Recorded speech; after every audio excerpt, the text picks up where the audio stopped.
पुणे मुंबई मार्गावरील ठप्प वाहतूक अखेर 32 तासांनंतर सुरळीत, गॅस टँकर हटवण्यात यश.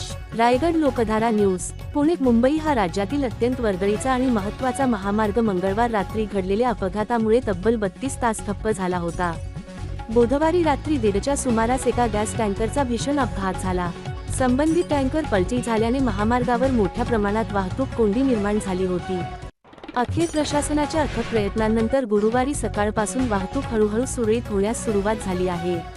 मिळालेल्या माहितीनुसार पुणे मुंबई मार्गावर खालापूर परिसरात हा अपघात घडला. भरधाव वेगात असलेला गॅस टँकर चालकाचे नियंत्रण सुटल्याने रस्त्याच्या मधोमध पलटी झाला. टँकरमध्ये ज्वलनशील वायू असल्याने अपघातानंतर मोठ्या दुर्घटनेची शक्यता निर्माण झाली होती.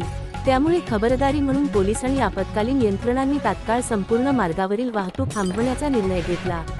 अपघाताची माहिती मिळताच महामार्ग पोलीस, अग्निशमन दल, स्थानिक प्रशासन आणि आपत्ती व्यवस्थापन पथके घटनास्थळी दाखल झाली.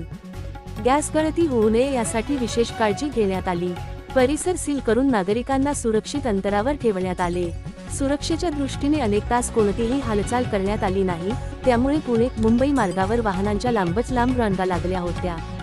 या घटनेचा फटका हजारो वाहन चालकांना बसला. प्रवासी वाहने, मालवाहू ट्रक, बस आणि खासगी गाड्या तासनतास अडकून पडल्या होत्या. अनेक प्रवाशांनी रात्र वाहनातच काढली. प्रवाशांमध्ये संतापाची भावना दिसून येत होती.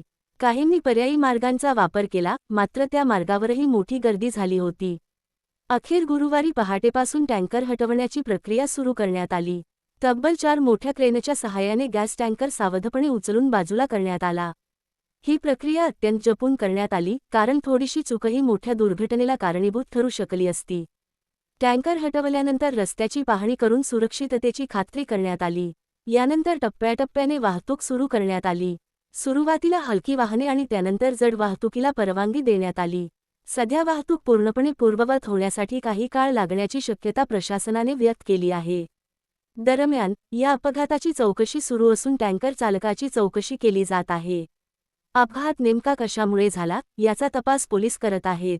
अशा प्रकारच्या घटनांची पुनरावृत्ती टाळण्यासाठी सुरक्षेचे उपाय अधिक कडक करण्याची गरज असल्याचे मत वाहनचालकांकडून व्यक्त होत आहे.